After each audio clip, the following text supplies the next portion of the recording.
हमने पहले भी कथा में कहा, जो जीवन परमात्मा ने दिया और अच्छे से जिंदगी जी रहे हो, 2 रोटी प्रेम की खा रहे हो और अलमस्त अपनी जिंदगी जी रहे हो। तुम्हारे सोने दुनिया का सबसे ज्यादा किस्मत वाला व्यक्ति कौन है? शिव महापुराण की कथा कहती है दुनिया का सबसे ज्यादा किस्मत वाला व्यक्ति वो है जिसके सोने वाले कमरे में, विश्राम के कमरे में, जिस कक्ष में तुम सोते हो, दुनिया का सबसे किस्मत वाला व्यक्ति वो है जिसके सोने वाले कमरे में एक भी खाने की गोली नहीं हो, दवाई नहीं हो, तो समझ लेना कि दुनिया के सबसे किस्मत वाले व्यक्ति तुम हो।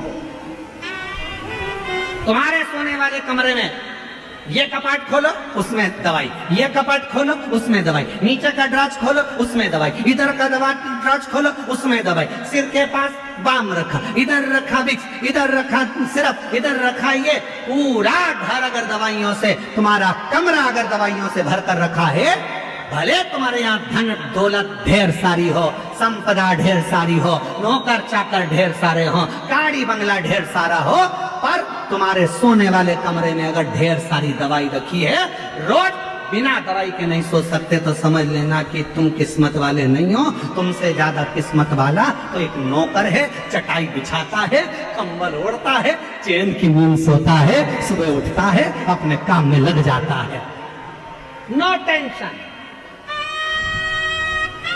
वो दुनिया का सबसे किस्मत वाला है।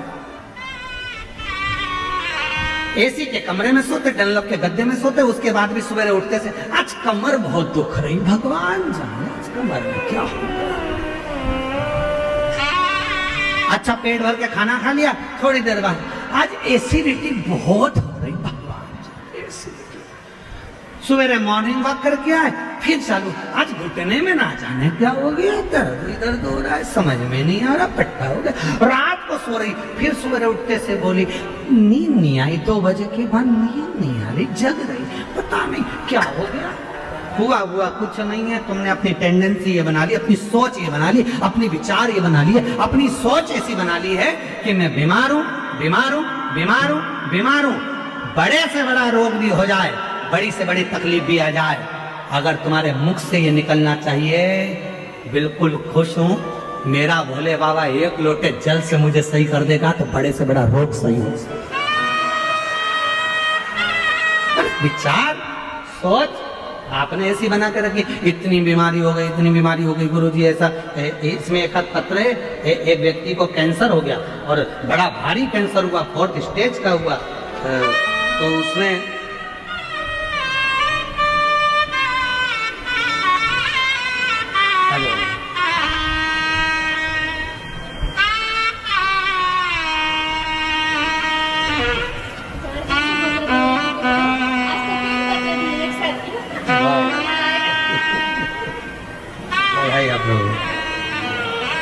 कौन सा पत्र?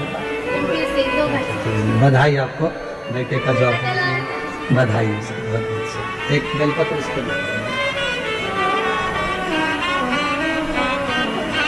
शिव कृपा।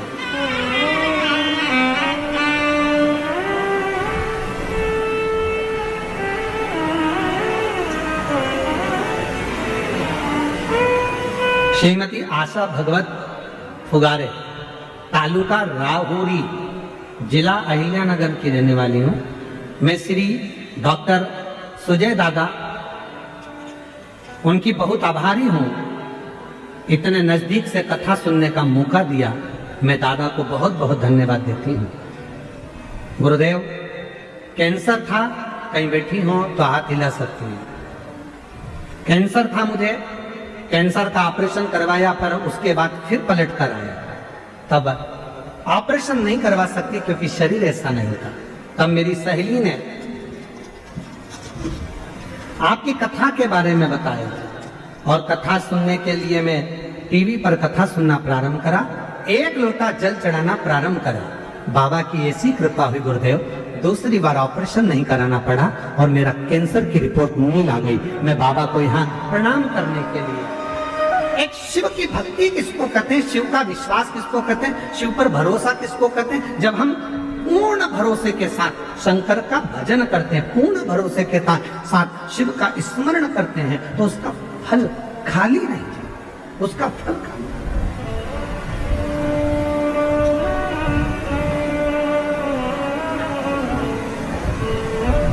कोई सोचे मैं किस्मत वाला, मेरे पास इतना धन, मेरे पास ना ना, किस्मत किसको कहते, किस्मत वाला किसको कहते, जिसके एक भी दवाई की जरूरत ना पड़े, एकदम स्वस्थ मस्त और दोनों हाथ आनंद के साथ हर हर महादेव। कोई चीज की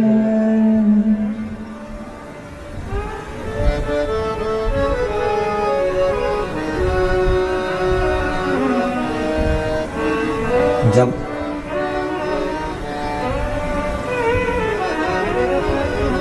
हम आप शिव पर पूर्ण आश्रित हो जाएं, पूर्ण आश्रित।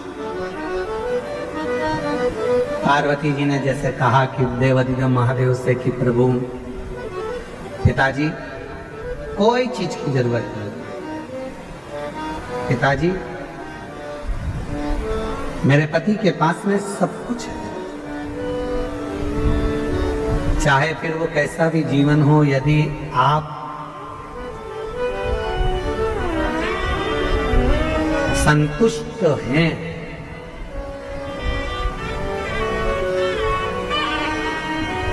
यदि आप संतुष्ट हैं तो छोटे से मकान को भी आप महल समझेंगे, छोटे से मकान।